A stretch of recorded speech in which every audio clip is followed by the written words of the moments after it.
Good morning to one and all watching NMIMS Indore podcast. Today, I, Asta Parvati, will be hosting Mr. Yogesh Sharma, who is an global HR leader working at eClerx, which is an IT consulting outsourcing company.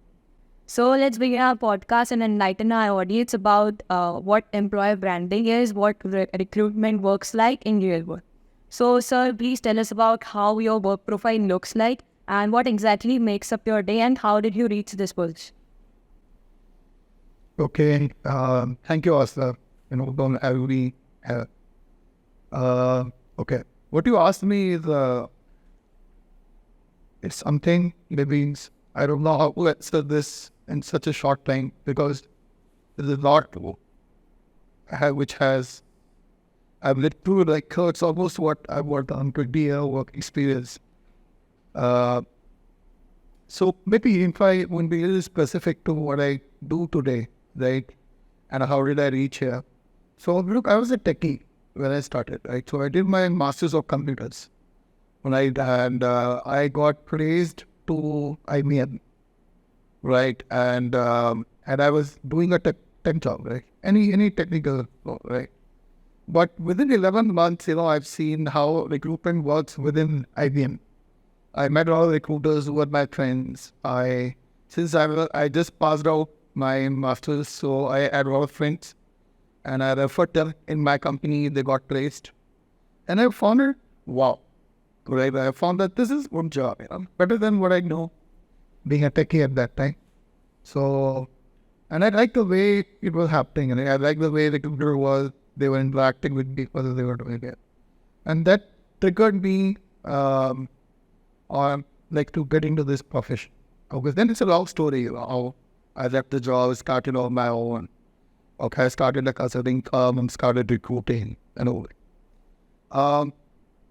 Look, so I see recruitment as a very special subject for me because I spent almost 20 years into it. Okay, from the era when we had to recruit only by phone, and usually you can only recruit if you know people. So those days recruitment was so there were different recruiters for different industry or even different location because it's very difficult to reach out to people because there was no online mechanism. Then Naukri.com came, and it moved forward. Fortunately, I was at a place where I learned new things. I was a techie, and I moved forward. So, what I learned over a period of time is from a traditional recruitment practice, I moved to advanced recruitment practice, and then social media boom came in after 2012, and especially after 2014. When internet becomes a very common commodity, right? Everyone after Geo, anybody can access. We can do video call, WhatsApp, and everything. And suddenly, we can reach out to anyone. Interview process becomes shorter. Develop Zoom, WhatsApp video, and everything. So it's a long journey, and when you talk about employer branding as a subject, I very strongly believe that, it's a recruitment as a journey from where I started is going towards employer brand. Like, initially we have been doing push recruitment. It means I push people to come to my company. But very gradually you will see that it will be more of a pull recruit method of it. But it will take around 2, 3, 4, 5 years, depending on the right time. But this is a journey which I have traveled, from push recruitment to pull it. And yes, I work for myself. I started 2 companies. I was a co-founder in one of the company, and then I joined companies like Thomas Cook, Paradigm Global. There I work with eClerx, an excellent place to work with, and also managing branding campus and talent acquisition of a financial market over here. So this is where I am right now. Western. Moving further, the biggest question in all of our minds is that before joining any of the institution is that we look for how are the placements, what is the recruitment all about. So as recruiters are the most powerful person and they are the backbone of the employees. So what exactly do you see in an employee while recruiting them? What would be that advice you would give all of us? The recruiters are not at all powerful persons. They do make few decisions, right, which may affect you as as a job seeker, as an aspirant for a job, it may look like to you that they are powerful. We are not powerful. Look, so we are like matchmakers, right? And we are very good at this, right? So what really happened? I must tell you, I must give you this perspective before I give you any advice. You need to understand the recruiter's point of view. Look, we do not look at you in first place. What we look at you, what we want in first place. Because we need to get the job done. It could be anything. It could be maybe if I'm a recruiter for a manufacturing company, so maybe I need engineers who know the job, who should have some experience in doing that thing, all right? If I'm hiring a developer or if I'm hiring a techie guy, again, I require certain skills. If I'm hiring MBA graduates, again, I need certain management skills, open skills, some tech skills for somebody to perform in a job. So when I go and I will look at you at a much, much later stage. The first thing is, what do I want? And where would I get these people? And then I define my audience basis this. I do not hire separate. I just don't go to the market and announce I'm hiring. No, I don't go. No recruiter really does this.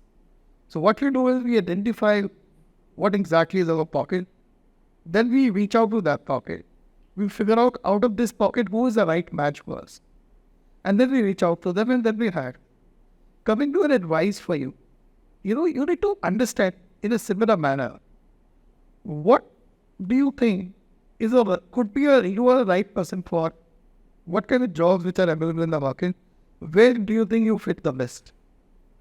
You may not fit 100% to a particular role, but at least you should know where you want to fit well.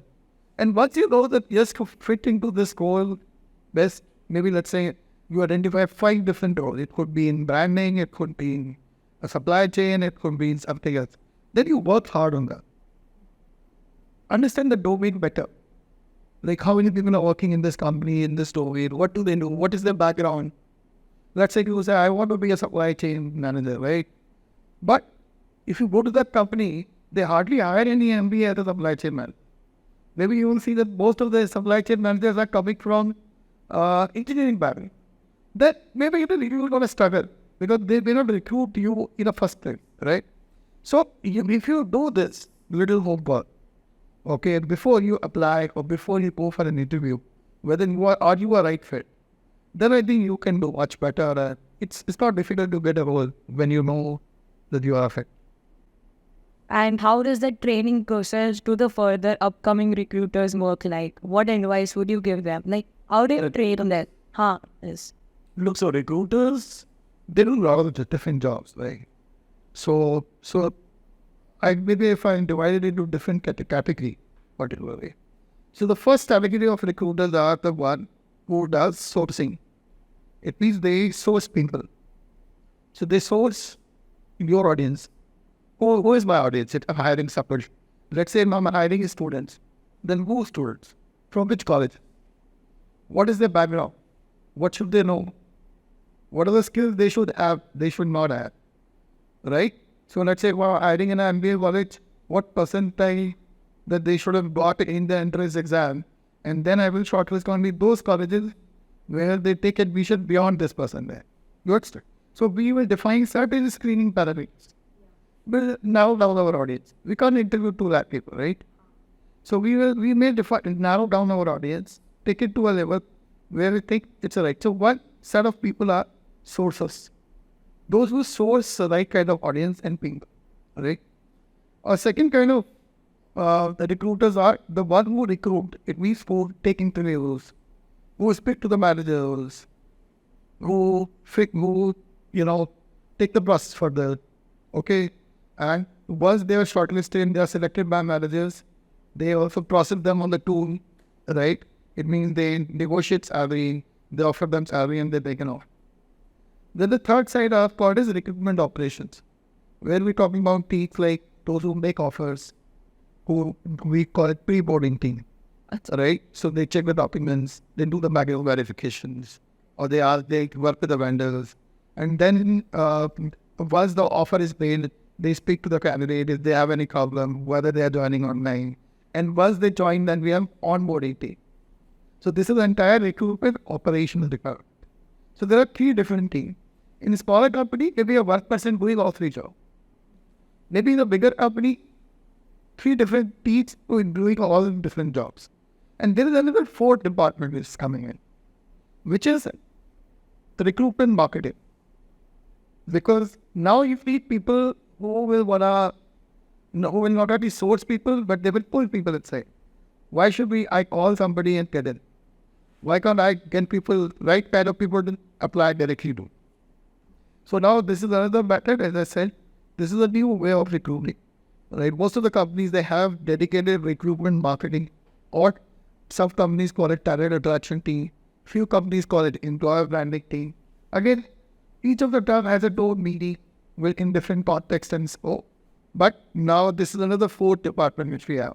So when I train people, I try to figure out where do they want to go.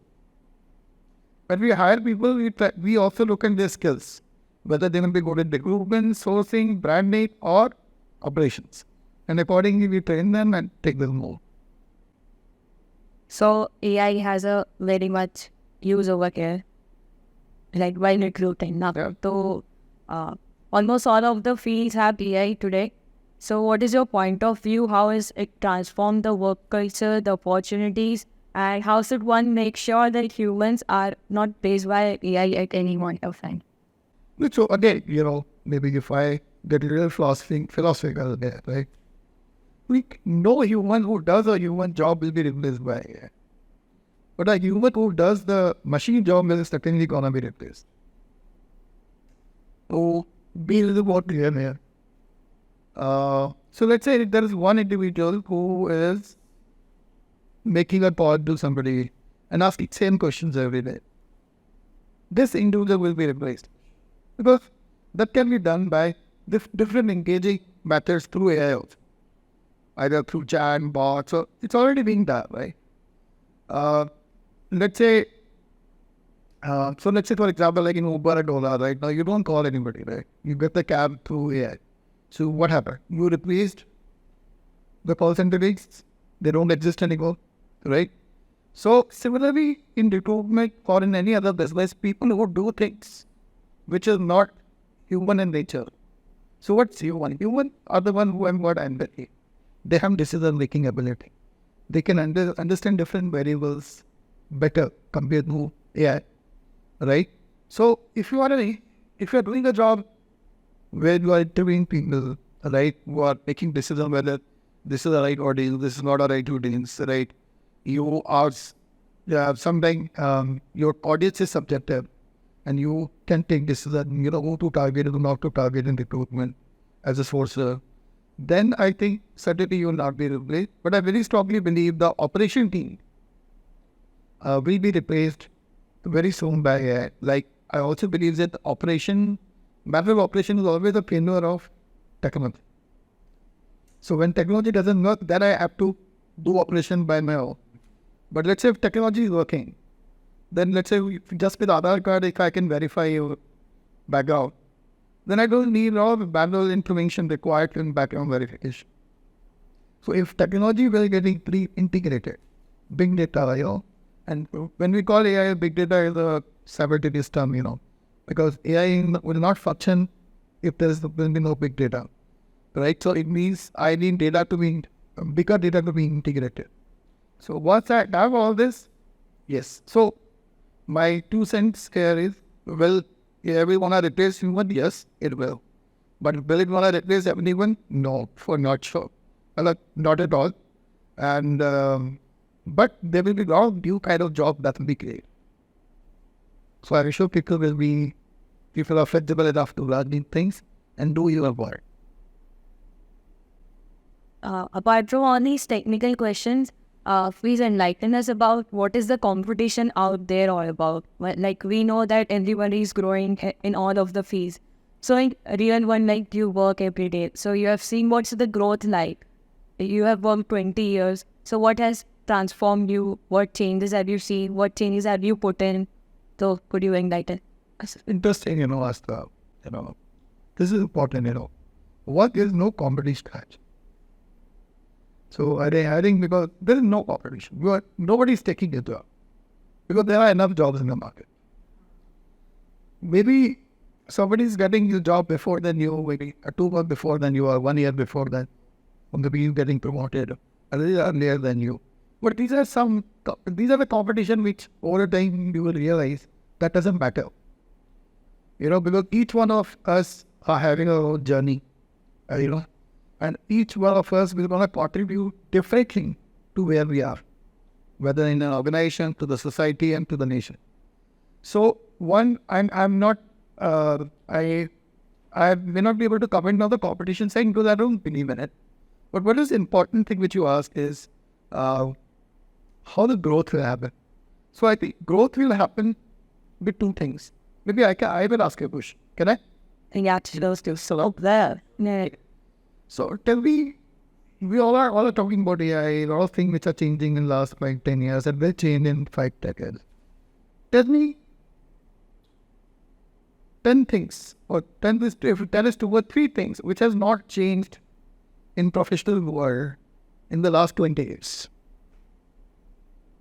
3 things which has not changed in the last 20 years. Or 3 skills which was needed 20 years back, it's needed even. Growth mindset from the employee's point of view. They have to grow. They know from the starting that they have to grow. If you are looking at your growth, there are 2 ways to look at. One, things which are changing, like AI will come and your apprehensions about these things, or about things that will never change. So your majority of the growth will come from things that has never changed in last 20 years, 50 years, 100 years. And just look at those things, those drivers. If you are good at those things, you are good. But trust me, it is not going to change even later. So thank you, sir. Thank you so much. I hope it has helped all of our audience. And yes, here we signing up. Thank you so much. Thank you, Asta. Thank you for having me. Great.